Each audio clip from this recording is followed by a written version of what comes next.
Sudah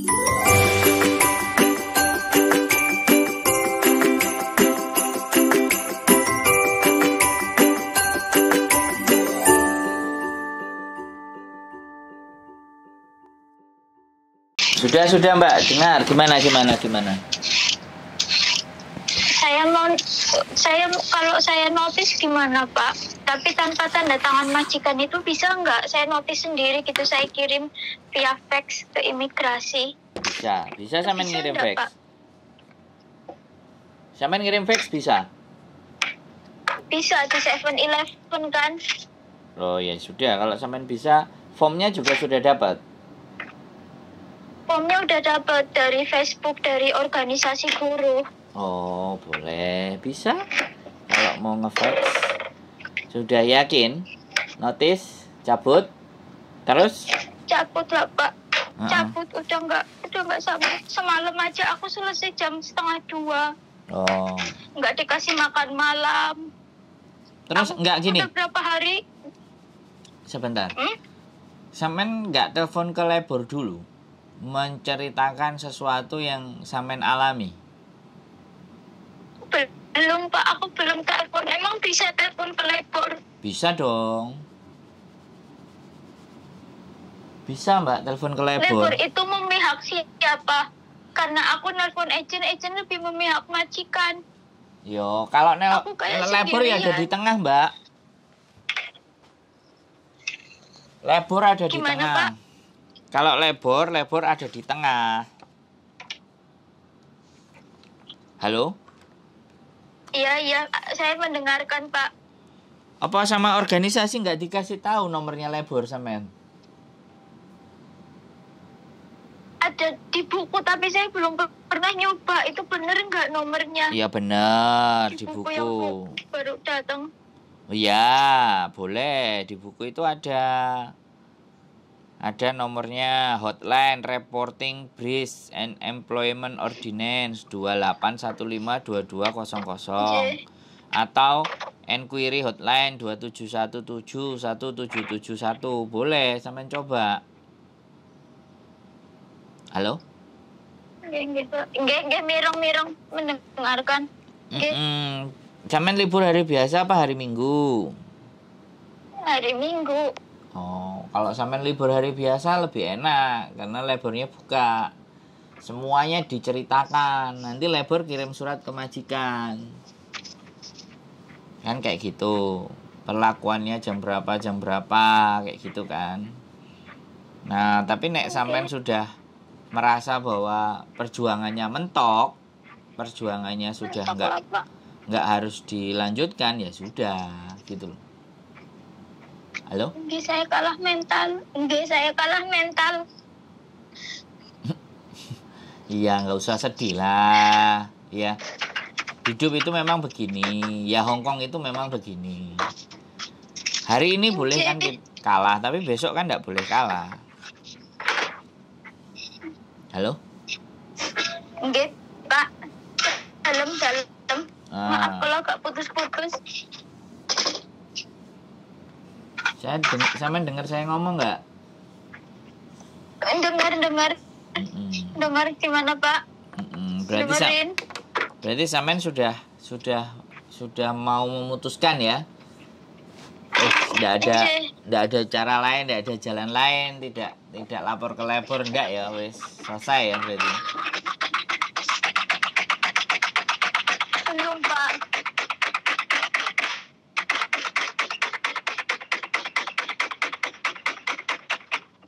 Maaf deh Pak, mesin cucinya gemeradak.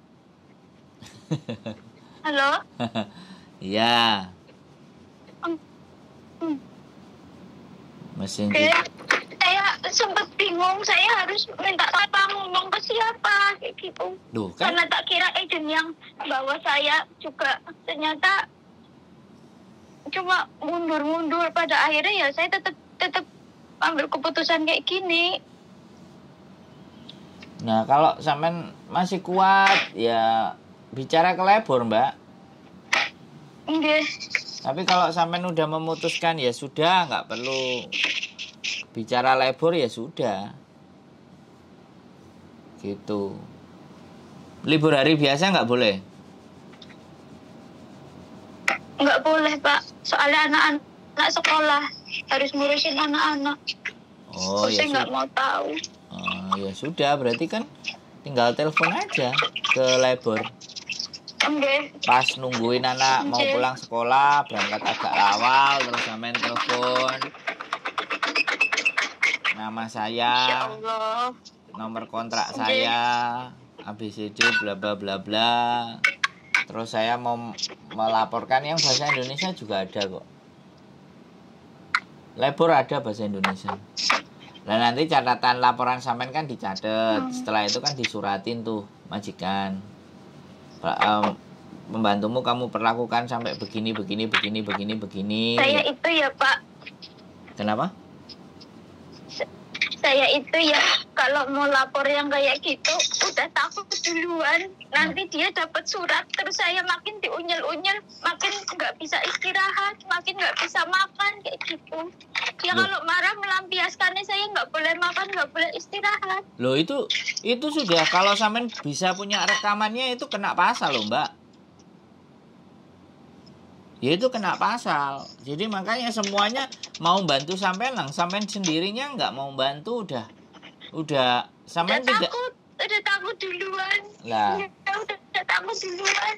Lah makanya disitulah kita teman-teman organisasi juga kalau mau bantu lah sampeannya takut ya gimana cara bantunya wong sampean nggak bisa membantu diri sampean sendiri. Kan begitu tuh, Mbak.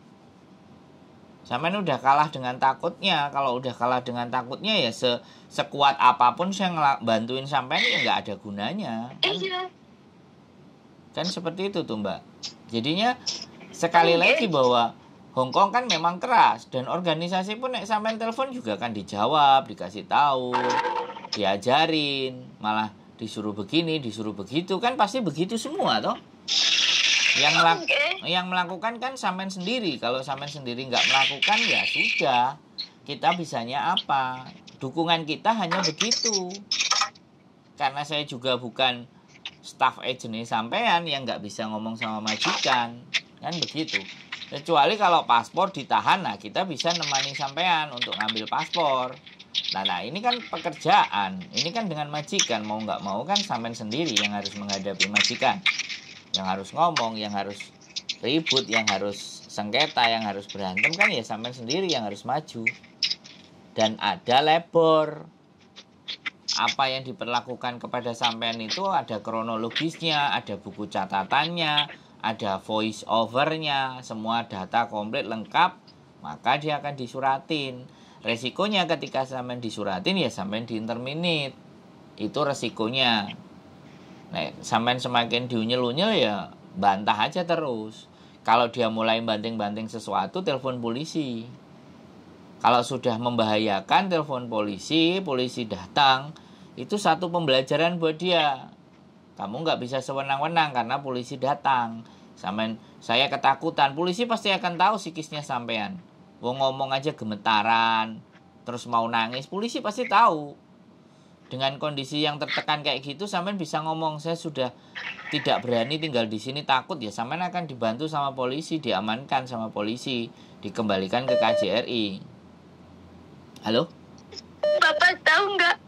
Paspor saya kan sekarang ditahan karena kemarin kan waktu bulan Maret itu dia tahu masalah saya di rumah. Suami saya pergi sama perempuan.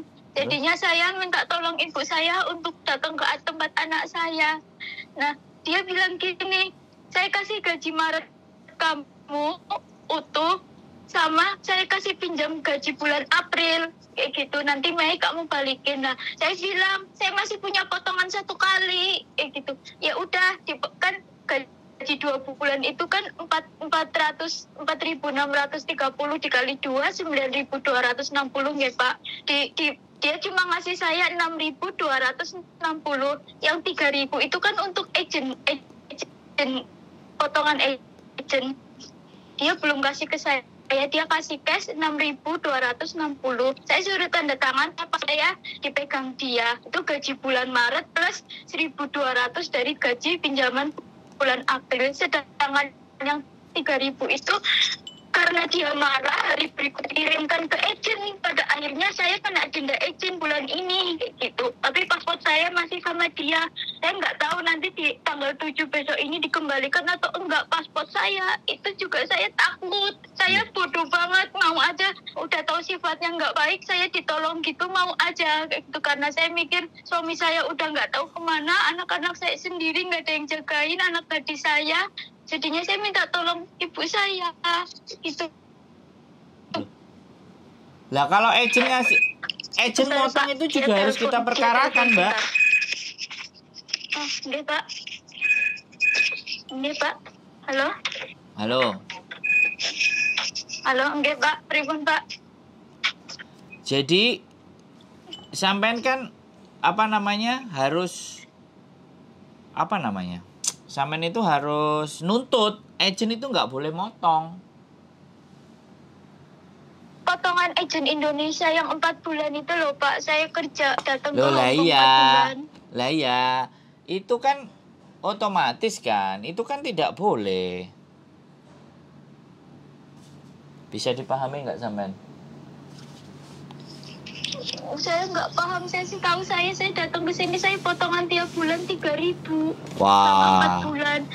Nah kemarin potongan tinggal 1 kali, harusnya Maret itu selesai, tapi dia bilang saya mau baik sama kamu, saya mau bantuin kamu kayak gini caranya, ternyata malah jadi masalah lagi buat saya. Paspor saya ditahan, ternyata agent nggak dibayar potongannya, saya malah kena denda $100 nantinya. Terus dia bilang lagi WA ke saya, suruh aja ibu kamu balik lagi ke rumah adik kamu, gak usah jagain anak kayak kamu. Bener-bener perasaan iya Tuhan kayak gitu, Pak. Gak tahu harus kayak gimana lagi. Harusnya hutang dengan PT sudah selesai, malah enggak selesai, malah jadi nambah kayak gini. Saya bodoh banget, mau aja percaya sama omongannya dia. Bodohnya saya. Duh, sekarang persoalannya bukan masalah bodoh dan tidak. Sekarang permasalahannya ini mau diurus apa enggak. Kan itu permasalahannya. Saman mau ngurus enggak? Saman berani melawan enggak? Harusnya besok kalau saya tanggal 7 gajian, paspor itu dikembalikan. Tidak malu melawan. Saya nggak mau masak jam 1:30 saya bilang saya nggak mau masak. Ini buat kerjaan besok. Kalau saya masak sekarang saya nggak bisa istirahat, saya nggak bisa bangun jam 6. Nggak mau tahu, pokoknya harus masak. Akhirnya saya masak gitu. Kunci kamar saya dikunci, saya nggak bisa ambil HP untuk menghubungi siapapun. Akhirnya saya masak selesai jam 1:30. Saya baru bisa tidur jam 2. Terus saya harus mandi bersih-bersih. Saya selalu ngelawan omong, Pak. Saya selalu ngelawan omong.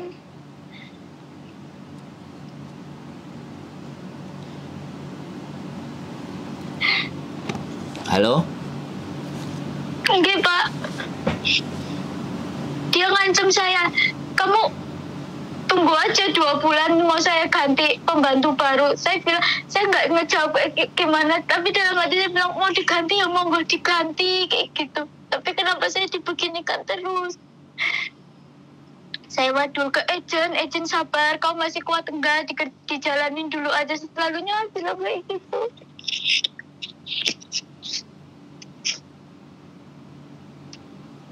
Jadi sekali lagi kalau misalnya sampean ngerasa bahwa ibaratnya nggak akan melawan, ya saya nggak bisa apa-apa kan, kayak gitu ceritanya. Jadi yang hanya bisa lakukan sampean hanya menangis dan menangis. Jadi kalau menangis dan menangis, ya kitanya nggak bisa apa-apa juga. Nggak ada solusi. Kenapa? Nggak akan ada jalan keluar, saya tahu. Kalau sampean takut juga ya kita gimana ngasih solusinya kan, kayak gitu ceritanya. Jadi ceritanya seperti itu. Makanya saya nggak bisa ngasih masukan macem-macem. Kan ceritanya begitu, Mbak. Enggak, Pak. Cuma ingin melawan, terus saya bisa pulang gitu. Udah. Lah iya, lah kalau Aku saja sampean kayak kepingin bebas dari sini gitu, Pak. Lepas dari sini.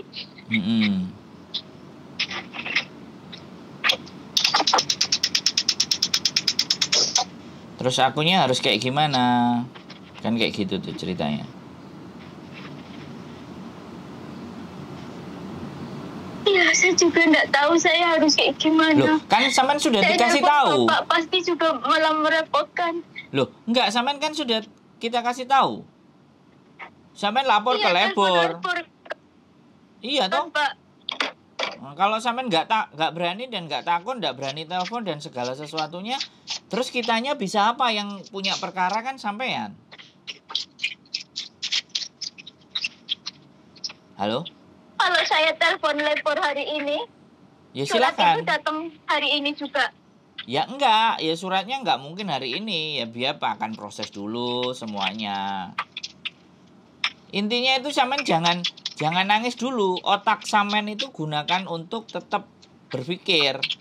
Dan enggak ada masalah itu hari ini telepon terus hari ini terselesaikan masalahnya, kan enggak bisa begitu juga. Dia pasti akan catat, dia pasti akan tampung. Kan seperti itu.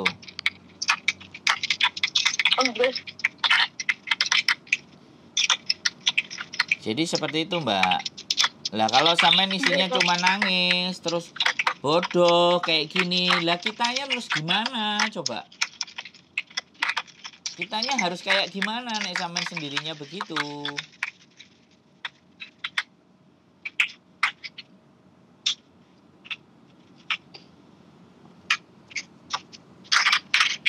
Gitu, Mbak, ceritanya. Enggak, Pak.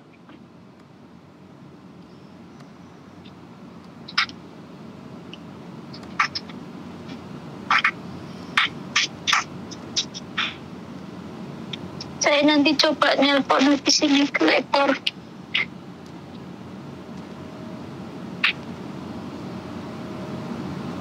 Coba. Halo, Pak. Ya, halo. Ya, ditelepon, dicoba. Yang bisa memperjuangkan diri sampean itu ya diri sampean sendiri.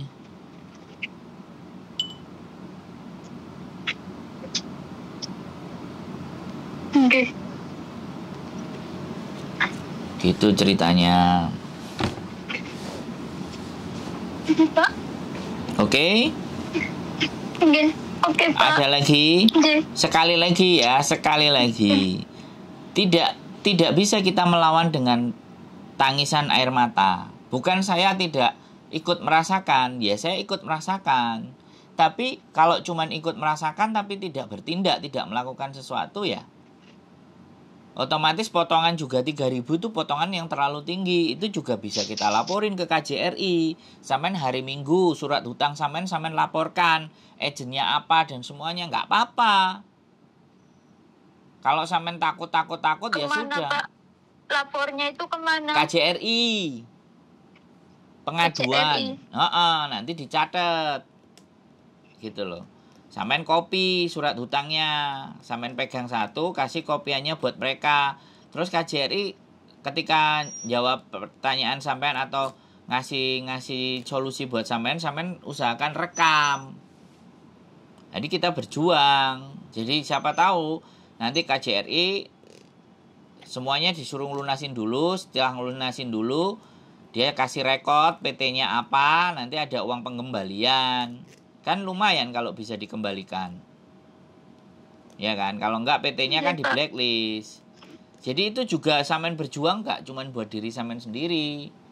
Kalau sampean rekam nanti sampean ceritakan ke saya, sampean berjuang juga buat orang lain, ngasih tahu cara buat orang lain kayak gitu loh. Bisa dipahami enggak? Halo, Mbak. Bisa,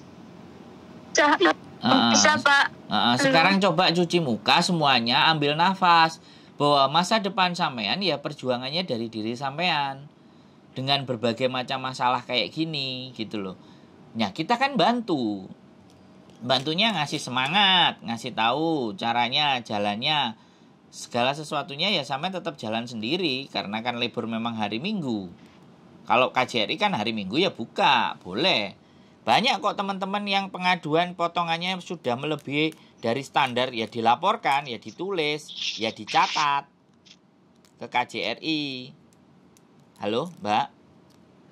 Nggih, Kan siapa tahu nanti. Lagi Nanti siapa tahu sekali lagi kalau KJRI-nya benar, sampean ada rekamannya menyerahkan itu semuanya, sampean ada laporannya, ya nanti udah selesai kita urus ke PT. Terus ternyata sampean ditelepon, Mbak ada pengembalian, oh berarti KJRI bener. Tapi kalau misalnya sudah ditunggu berapa lama, ternyata uang itu nggak kembali, kita viralkan kan bisa. Kan kayak gitu loh, kita ceritakan. Dan itu kan pengalaman sampean pribadi. Dan sampean ada bukti percakapan. Merekanya ngomong apa. Nah kalau labor ya jelas dia akan suratin. Sampean punya data semuanya ABCD lengkap. Sampean ngomong ke labor, kalau sampean ada WhatsApp, saya bisa kirim bagaimana makan saya, bagaimana saya selesai kerja, semuanya. Nah siap-siap kalau majikannya mencak-mencak dan semuanya kan tidak ada masalah. Sampean sudah menceritakan labor case-nya ke labor, menceritakan. Sudah tercatat, pengaduan sampean itu sudah dicatat sama mereka. Gitu loh. Nah mau nggak mau lah, nanti kalau mau berjuang lagi kan pulang lagi. Hongkong kan memang begitu toh Mbak. Nggak apa-apa ya, dipokcoy ya nggak apa-apa, dipokcoy aja, memang biasa orang Hongkong. Tapi kalau dia udah mulai main tangan, mau banting-banting sesuatu, polisi yang maju Mbak, telepon polisi 999 gitu aja. Dia mau melukai saya, otomatis sama nek cerita karo polisi ambek nangis-nangis kayak gitu kan, polisinya sudah bisa baca gitu bahwa sampean posisi dan keadaan tertekan gitu. Bisa dipahami nggak? Bisa. Ya sudah, itu sampean pikirkan ulang. Jadi saya nggak mau ikut berlarut-larut, tapi saya harus mengeluarkan sampean untuk tidak di zona ketakutan gitu loh. Kalau sampean zonanya ketakutan 90%, jelas sampean nggak bisa ngapa-ngapain. Tapi kalau zona ketakutannya bisa direndahkan lagi 30%, sampean 70%-nya pakai logika. Lah di saat logika sampean jalan, maka persoalan itu pelan-pelan akan terurai. Persoalan itu akan pelan-pelan akan terselesaikan. Karena persoalan tidak selesai itu karena takut, khawatir, ya kan. Terus kitanya males, ya kan. Ya, sampean kan hopeless. Nah, sampean sudah habis harapan. Nah, itu masalah tidak akan terselesaikan. Semangatnya udah habis. Nah, sampean sekali lagi saya bilang, Gusti Allah itu sudah mengizinkan sampean menginjakkan kaki sampean di Hongkong. Bisa dipahami. Dari ribuan orang yang pingin ke Hongkong, sampean salah satunya yang nyampe di Hongkong. Lah giliran nyampe di Hongkong kok melempem. Iya kan, di PT sampean berapa lama? Di PT berapa lama? Di PT perjuangan sampai nunggunya berapa lama? Masa potongan tinggal dikit selesai aja sampean nyerah dengan majikan? Hongkong ya kayak gitu. 10 kali kita datang majikan bisa jadi 7 kali, 8 kali yang bleset. Tapi kalau mental kita nggak ketata ya repot.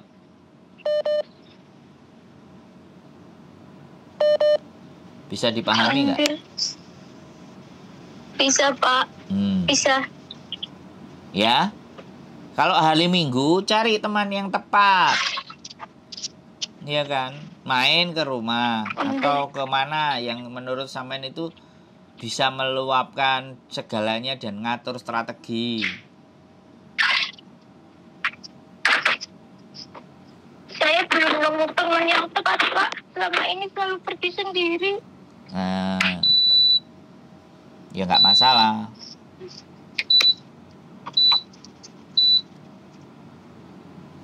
Jadi kayaknya nggak pernah punya solusi karena apa-apa sendirian gitu, nggak ada temen. Nah, dan nyari temennya yang bener juga. Udah drop kayak gini, nyari temennya salah malah dihapusi. Iya, kayak kemarin pernah nyari teman malah dikasih solusinya suruh pacaran sama aki-aki di sini. Loh, siapa itu yang nyuruh? Saya langsung ketakutan. Kok makin aneh?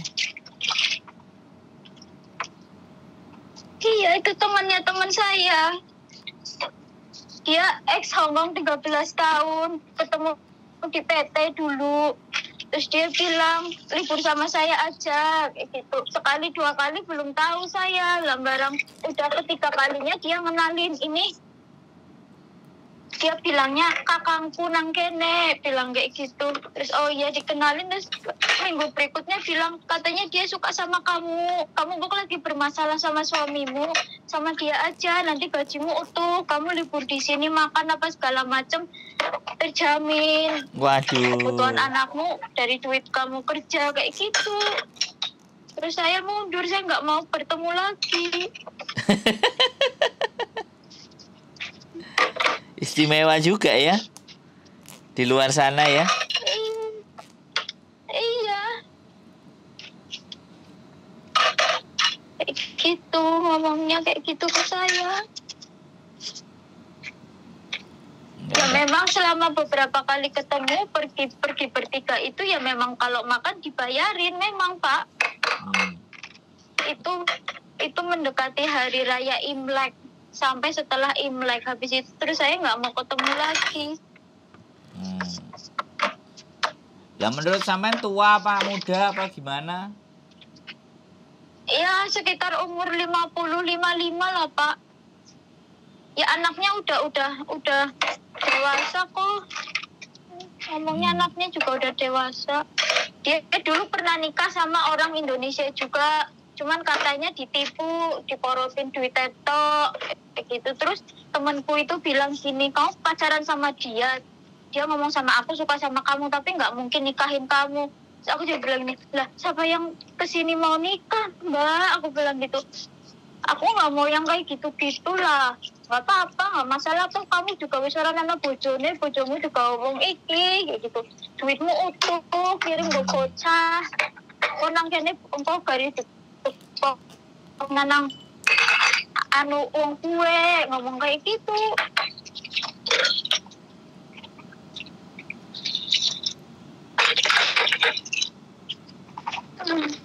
Tolong. Terus habis itu saya nggak mau ketemu lagi. Saya kalau diajakin ketemu saya bilang saya nggak libur atau saya mau ketemu, saya mau ke agent atau ke apa kayak gitu.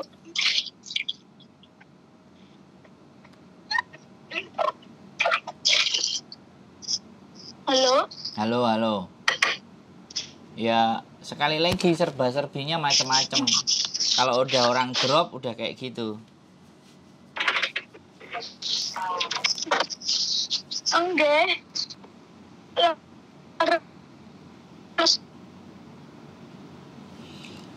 Oke. Ya, sekali lagi tarik nafas. Ingin nyari teman ujung-ujungnya. Ya. Kayak gitu. Dia dolene sampean karo wong sing gak jelas, nek dolene ambek aku kan jelas. Nek aku mbleset, aku kan nang sosial media enek, menungsane enek.